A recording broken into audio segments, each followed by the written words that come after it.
Hello friends, in today's video I'm gonna be walking through how to delete website on Wix. But before getting started this video, make sure to subscribe, how to admin it.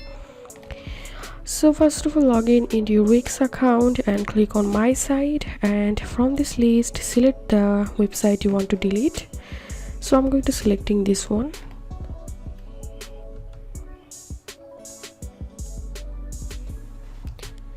And now you will jump into your site dashboard, and to delete your site click on site actions, and here is no option called delete. So all you have to need to delete your site, click on move to trash, and here you can see sure you want to move your website to trash. Once moved to trash, your site becomes unpublished and can't be edited.